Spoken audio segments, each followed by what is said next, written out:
e a Brazilian Society da LSI. Agora, gostaríamos de convidar o ministro Barroso para o discurso de encerramento.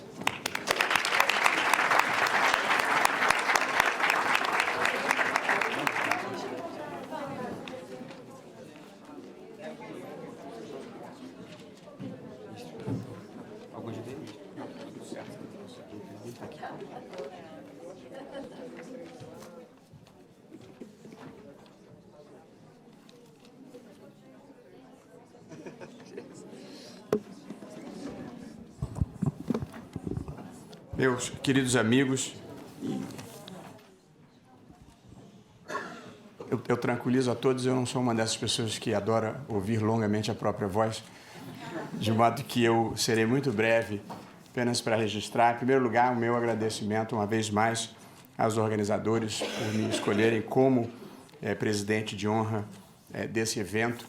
Eu gosto de dizer que eu estou ministro do Supremo, mas eu sou professor de Direito. Eu viajo pelo Brasil afora, viajo pelo mundo afora em eventos acadêmicos e gostaria de dar um depoimento que, sem nenhum favor, esse é um dos melhores eventos acadêmicos que existe reflexão sobre o Brasil em todo o mundo.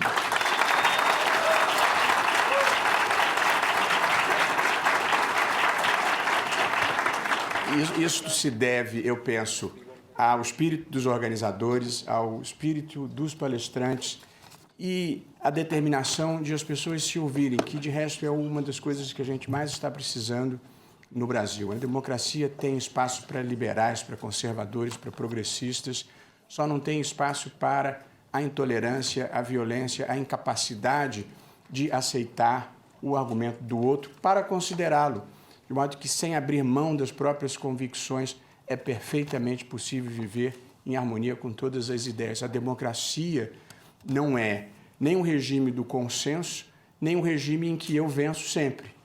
É sim o regime em que a divergência é absorvida institucionalmente e com respeito e consideração por todas as pessoas. De modo que este evento é um símbolo exemplar de que é perfeitamente possível apresentar as suas ideias e que vença a melhor ou que vença a que circunstancialmente tenha maioria. Eu procurei fazer uma brevíssima síntese para, nesses 10 minutos de encerramento, poder refletir um pouco o que considerei posições de consenso e posições majoritárias neste Congresso, porque não há consenso sobre tudo. Felizmente, Deus nos livre do pensamento único. E, aliás, uma outra característica da democracia, que, aliás, nos serve de consolo, é que quem perde circunstancialmente conserva os seus direitos e pode pretender vencer da próxima vez. Portanto, nada terminou. Indo por cada um dos painéis, eu aqui destaquei, na luta contra a corrupção, que foi o primeiro painel, há uma grande novidade no Brasil de hoje, que é uma sociedade que deixou de aceitar o inaceitável. E o que há de verdadeiramente emocionante no Brasil é esta extraordinária energia que vem de baixo para cima, uma demanda por integridade, por idealismo e por patriotismo que há na sociedade brasileira. E esta é a energia, tal como eu penso, que muda paradigmas e que empurra a história. As instituições têm que ser capazes de atender a esta demanda da sociedade brasileira. Não haveria como nós passarmos a ser um país verdadeiramente desenvolvido e furar o cerco da renda média com os padrões de ética pública e de ética privada que se praticavam no Brasil. De modo que nós estamos passando pelo que estamos passando para mudar este patamar. As pessoas e os países passam pelo que tem que passar para amadurecerem e para se aprimorarem. Por isso eu tenho uma visão extremamente positiva, apesar de tudo, desse momento sombrio que nós estamos vivendo, porque nós vamos sair disso melhores e maiores. Essa é uma das minhas convicções mais profundas. No capítulo sobre incentivo ao empreendedorismo, aos negócios, que eu conjuguei com relações entre o público e o privado, eu acho que há um consenso que se pode extrair de todos os debates aqui travados. Ninguém acha que se deve acabar com os programas sociais e com as redes de proteção para quem não é competitivo, porque não pode ser. De modo que, ainda mais num momento de crise econômica, ninguém acha que a redução do Estado deva significar o fim das políticas públicas de proteção social. Elas devem ser sérias, eficientes, mas são imprescindíveis em um país com os níveis de pobreza que o Brasil ainda apresenta. Acho que este é o consenso. E acho que o sentimento majoritário que extraí ouvindo as palestras é que, fora das situações de programas sociais, nós estamos precisando no Brasil de mais livre iniciativa, de mais sociedade civil, de mais competição e de menos reserva de mercado.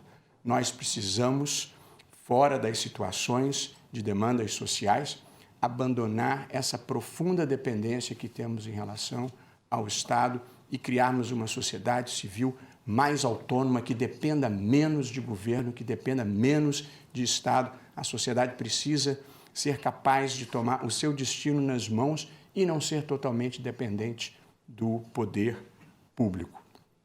No capítulo Repensando o Futuro da Segurança Pública, que homenageio o ministro Raul Jungmann, que fez um papel extraordinário durante a sua passagem pelo Ministério da Segurança Pública, eu penso que há um consenso também que se extraem de todos os debates e estudos relevantes. Nós temos um problema sério nessa área. Temos um problema de criminalidade comum violenta, temos um problema do crime organizado, que envolve o poder das facções, e temos um problema do crime institucionalizado, que é esse que se entranhou no Estado e que vem de dentro para fora e se esconde por trás, muitas vezes, de uma falsa legalidade. Acho que esse é um consenso. Temos um problema do crime violento, um problema do crime organizado e um problema do crime institucionalizado. E acho que há um sentimento majoritário que extraí dos debates, que é o de que a política de drogas praticada no Brasil não funciona. Do meu ponto de vista pessoal, acho que ela é um desastre, porque é uma política feita para prender, eu penso, encarcerar milhares de jovens não perigosos que são jogados dentro do sistema penitenciário, vão fornecer mão de obra para as facções, são substituídos no dia seguinte e não produz nenhum abalo sobre o tráfico. Portanto, é uma política pública que custa caro, destrói vidas, liberta pessoas que saem piores do que entraram e não produz um tígano sobre o tráfico. Portanto, não importa o que cada um ache que se deva fazer, mas nós precisamos ter a coragem de realisticamente diagnosticar que o que estamos fazendo não funciona. E numa democracia onde haja debate público de qualidade, tudo o que não funciona bem deve ser objeto de reflexão e de debate amplo e sem tabus, e acho que esse é um tema que nós precisamos colocar na agenda. Prender menino pobre com 100 gramas de maconha ou 10 gramas de cocaína não produz nenhum resultado positivo para a sociedade. No painel, que como todos os outros foi fascinante, sobre Repensando a Democracia do século XXI, todos foram capazes de detectar que a democracia enfrenta a onda do populismo conservador em diferentes partes do mundo. Há muitas causas, eu penso, para esse fenômeno. Eu mesmo andei estudando há causas políticas, e isso tem que entrar na agenda dos países e das pessoas que pensam o mundo e o Brasil. O sistema representativo, em qualquer parte do mundo, não é só entre nós, não consegue mais produzir representantes verdadeiramente representativos. Há um certo descolamento em diferentes partes do mundo entre a classe política e a sociedade civil. O slogan que se ouve em quase toda parte do mundo é "não nos representam". E, portanto, é preciso repensar em alguma medida o desenho institucional da democracia representativa. porque ela aparentemente exauriu a sua capacidade de conquistar a adesão dos cidadãos. A democracia sofre também o impacto de causas econômicas, sociais, quer dizer, o mundo está mudando, a automação e a inteligência artificial gera a perda de empregos, muitos que não perderam o emprego perdem a perspectiva de ascensão social, a economia do conhecimento e da tecnologia começa a superar a economia da produção e, portanto, você tem as pessoas que não conseguem se adaptar a esse admirável mundo novo que nós estamos começando a viver, que é o mundo da inteligência artificial, da impressão em 3D, da robótica, da nanotecnologia, da computação quântica, e Deus sabe mais o que vem por aí. E ainda é preciso ter em conta, sobretudo o pensamento progressista precisa ter em conta, Jungmann fez um comentário sobre isso numa das suas participações, que é a questão das causas identitárias, com as quais todos nós, ou a maior parte de nós aqui, nos identificamos, mas que alijou a parte da sociedade que não acompanha essas modernidades. Coisas como casamentos, de todos os avanços que nós precisamos preservar. Mas na vida não basta ganhar, depois a gente precisa convencer, a gente precisa conquistar no plano das ideias as pessoas. E, portanto, essas causas que são caras para todos nós, casamento de pessoas do mesmo sexo, afirmação por ação afirmativa dos negros, defesa dos grupos LGBTs em geral, dos transgêneros, das populações indígenas, o movimento feminista, tudo isso trouxe a reação conservadora que, em parte, nos assusta e que talvez tenha sido a nossa incapacidade de convencer as pessoas de que essas são as causas da humanidade e não as causas de um grupo específico. Portanto, eu acho que a próxima batalha, que é no plano das ideias, é trazer essas pessoas para entenderem, por exemplo, no caso das uniões homoafetivas, que ninguém tem o direito, nem o Estado, nem ninguém, de impedir uma pessoa de colocar a sua sexualidade e o seu desejo onde mora o seu afeto. Essa é uma liberdade existencial básica.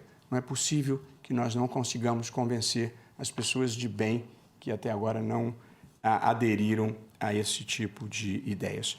No tocante ao meio ambiente, que foi, já estou chegando aos últimos painéis já de hoje, nós tivemos a exposição tocante, eu diria, do Roberto Wack, tentando demonstrar as dificuldades de reparação dos grandes acidentes ambientais, como esses mais recentes de Mariana e Brumadinho. Eu estou indo item a item para mostrar que eu fiz dever de casa, que eu participei, como acho que era do meu papel. A gente na vida não deve só se ouvir, e, portanto, eu procurei ouvir todas as pessoas, ouvi quase todos os participantes e fiz grande proveito nisso.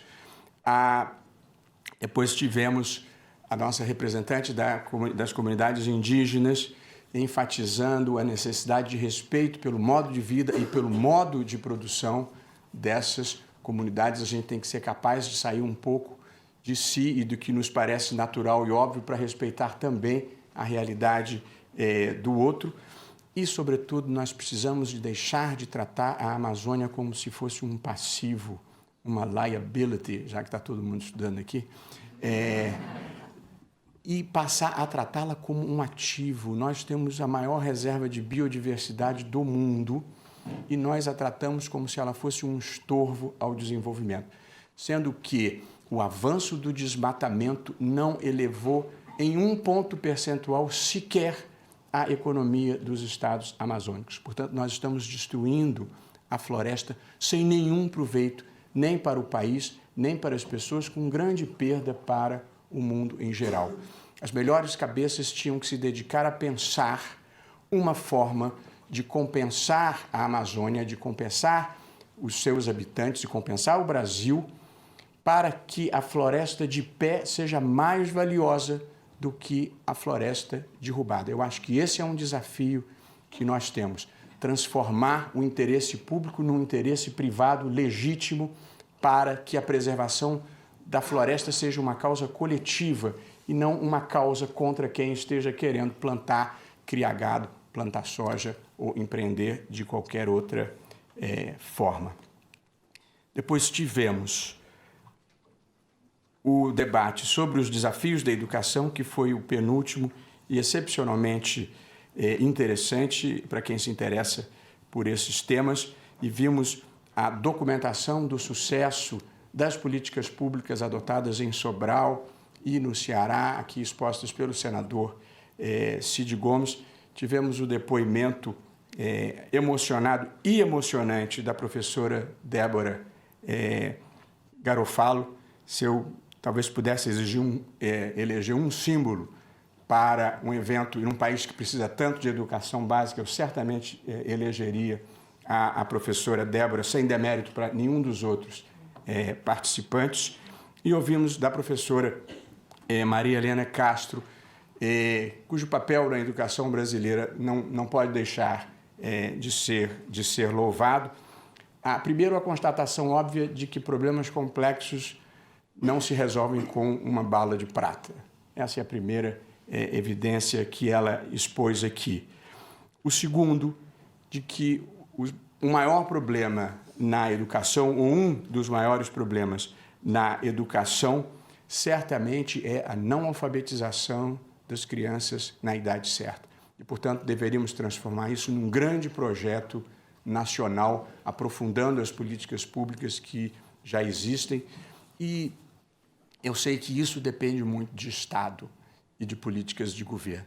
Mas, mesmo assim, também este é um movimento que pode vir da sociedade de baixo para cima, de aprimoramento do ensino fundamental.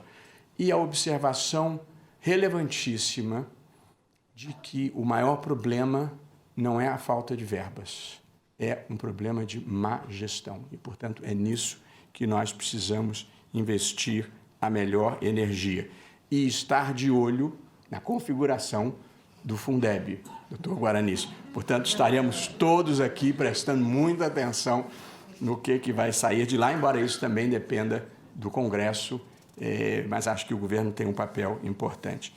E, por último, o fascinante painel sobre a mídia tradicional e a mídia social. Eu preciso dizer que eu vou ser o presidente do Tribunal Superior Eleitoral nas próximas eleições. Ao ouvir aquela apresentação, a primeira ideia que me ocorreu foi estocar a comida. Deus nos acuda deste cenário descrito nesse fascinante último painel do qual participaram a jornalista Patrícia Campos Melo, do qual somos todos leitores, a Cristina Tardáguila e a doutora Raquel, sempre muito ágil, mas quero dizer que vocês não vão escapar de fazer uma escala no TSE, onde nós vamos, de dentro para fora, pensar as soluções. Não são fáceis, porque eu acho que o melhor caminho mesmo é a imprensa de qualidade e checagem de fatos. Não há como nós corrermos atrás com justiça, ordens judiciais e censura. É claro que em casos extremos é possível, mas imaginar que a prática comum possa ser a justiça intervir para impedir a circulação de informações, há muitos problemas aí envolvidos. Primeiro, a censura, que é o grande fantasma da minha geração. E, portanto, a ideia para mim é aterradora. E, segundo, como bem observou o doutor Fernando Galo, é sempre complexo, numa sociedade democrática, alguém poder se arvorar em ser árbitro do que é verdade e do que não é verdade. É claro que há certezas positivas e há certezas negativas, mas há uma imensa área cinzenta em que tudo depende do ponto de observação. E, portanto, ninguém quer estabelecer o reinado do meu ponto de observação ou de quem quer que seja sobre o dos outros. A verdade é que todos nós, ou muitos de nós, achávamos que a internet poderia se transformar naquela grande esfera pública da democracia deliberativa que foi imaginada pelo Habermas lá atrás, em algum lugar do passado. Um debate público amplo entre todos os participantes e no qual pudesse vencer o melhor argumento. Eu devo dizer que ainda alimento essa expectativa para algum lugar do futuro. Mas, infelizmente, neste momento, a internet promoveu uma tribalização muito grande, ou seja, as pessoas com opinião formada falam para si próprias e para os seus grupos. Ela promoveu essas pavorosas campanhas de desinformação, que às vezes não são difundidas nem por pessoas, mas sim por robôs, além das campanhas de ódio, que é sempre uma derrota para o espírito humano. Portanto, nós, como civilização, precisamos pensar como retomar as potencialidades positivas da internet também como um foro de debate público. De modo que eu acho, sim, Cristina, que é a checagem de fazer um comercial, eu acho que é a checagem de fatos e o filtro da quantidade de bobagens que circula na mídia social por uma imprensa de qualidade, o que verdadeiramente ensejará um combate efetivo às fake news. Eu aqui termino. Eu gostaria de terminar num tom positivo. A fotografia do momento brasileiro, parando em 2018, para ninguém achar que tem uma conotação política do que eu estou falando, a fotografia do momento brasileiro é uma fotografia, infelizmente, sombria. Porque ela tem recessão, ela tem o avanço das investigações sobre corrupção, ela tem uma alta taxa de criminalidade, ela tem as maiores taxas de desemprego jamais existentes no Brasil. Portanto, só pode estar feliz com isso quem não tenha nenhum coração ou a percepção de que um país é uma unidade em que nós temos que trazer todos juntos. No entanto, embora a fotografia seja sombria, eu acho importante lembrar que o filme da democracia brasileira é bom.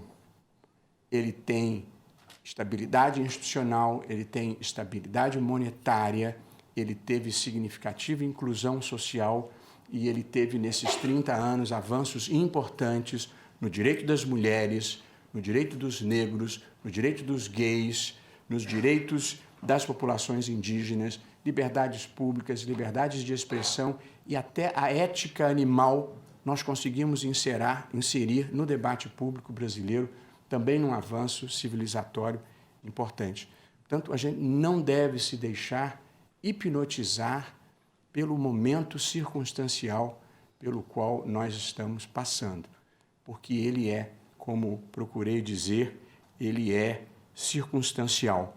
Eu disse na sessão de abertura, e para quem não estava lá, o Brasil só começou verdadeiramente em 1808, com a vinda da família real portuguesa para cá, portanto, há 210 anos atrás. Antes disso, os portos eram fechados e, portanto, não havia comércio exterior. Era proibida a existência de estradas na colônia, era proibida a existência de manufaturas, não havia dinheiro e as trocas eram feitas por escambo.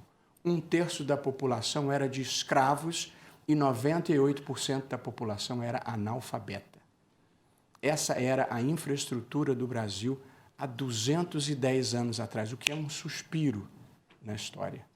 Além disso, olhando para a superestrutura, nós não fomos herdeiros da tradição anglo-saxã, que tem uma Magna Carta desde 1215, aliás, quem mora aqui vale a pena ir visitá-la, tem 3 versões originais.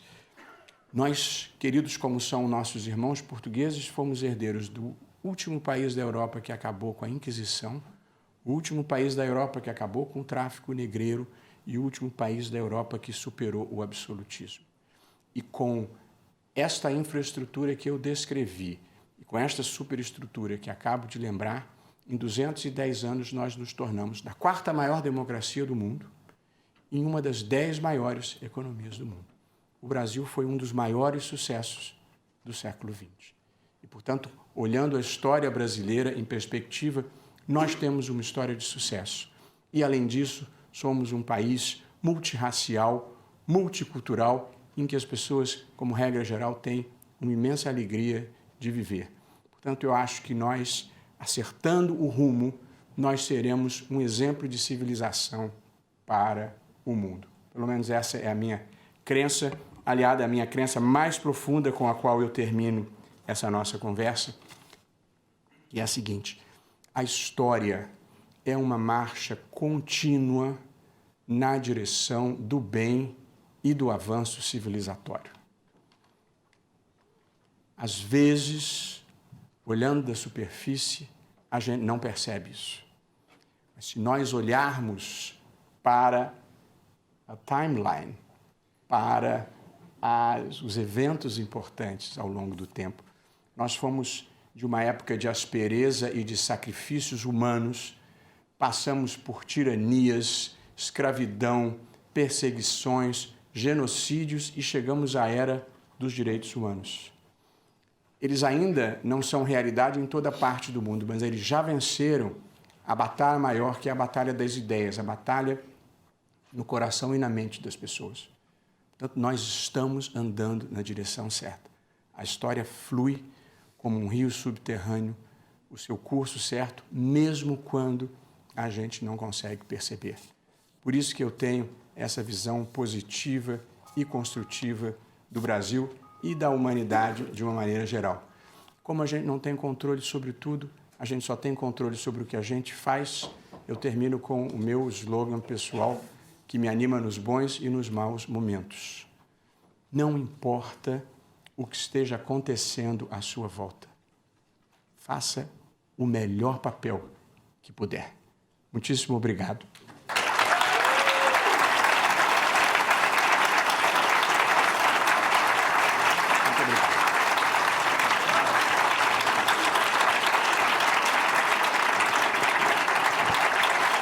Muito obrigado.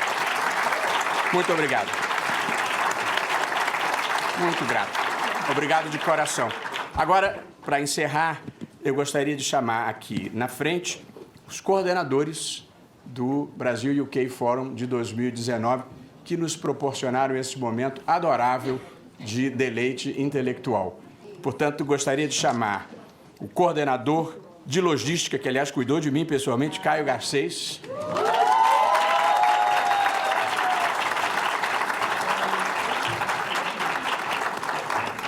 Gostaria de chamar a coordenadora de conteúdo, Catarina Ferraz.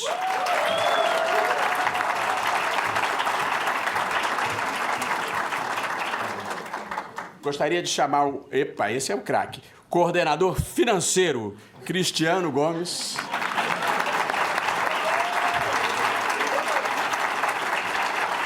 Coordenador de patrocínio, Felipe Portela.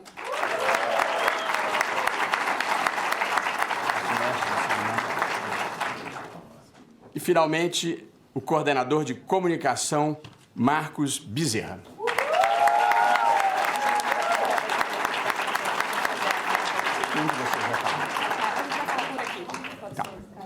Então, agora eu passo a palavra para vocês apresentarem todos os colaboradores. Obrigado. Posso? Claro. O Felipe coordena o microfone. Eu gostaria de chamar, então, a minha equipe de logística, nossa equipe de logística. Eu queria chamar a Bruna Araújo.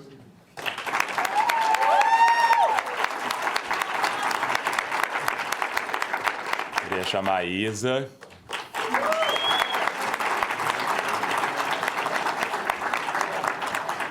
Bruno Oliveira.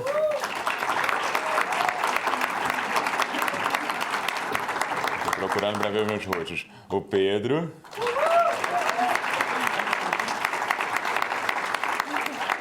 A Júlia. E por último, mas não menos importante, o Lucas.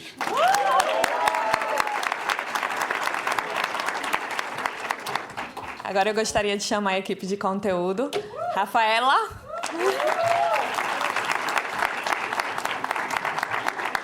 Tiago.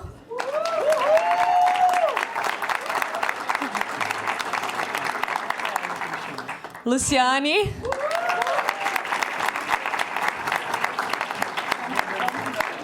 Felipe.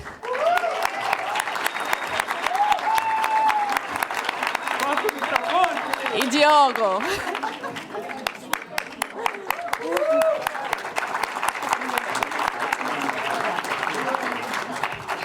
Agora eu gostaria de chamar o pessoal da equipe de finanças, na verdade. Primeiramente o Yuri. E o Vander.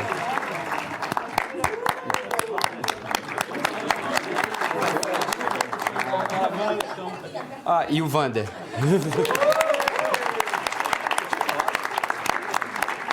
Dando continuidade, né? O time da NBA tá entrando ainda, é um time grande, né? O Luiz não tá aqui, mas eu tenho que mencionar o Luiz Loureiro, da equipe de patrocínio. Chamar agora Beto Monteiro.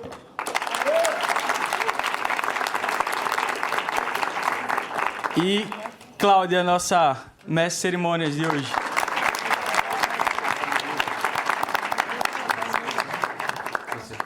Pessoal, foi um prazer. Calma! Enquanto vocês descansam as mãos pelas palmas, eu queria chamar aqui para comunicação, só falar que de ontem para hoje a gente teve mais de 50 mil visualizações no Facebook.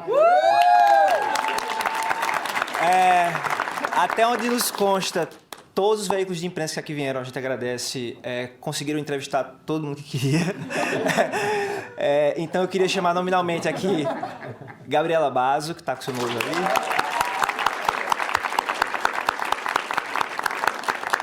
Ana Paula Mansur.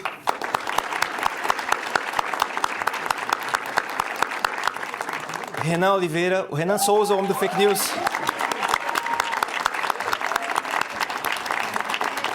Priscila Bellini, responsável pelas nossas redes sociais.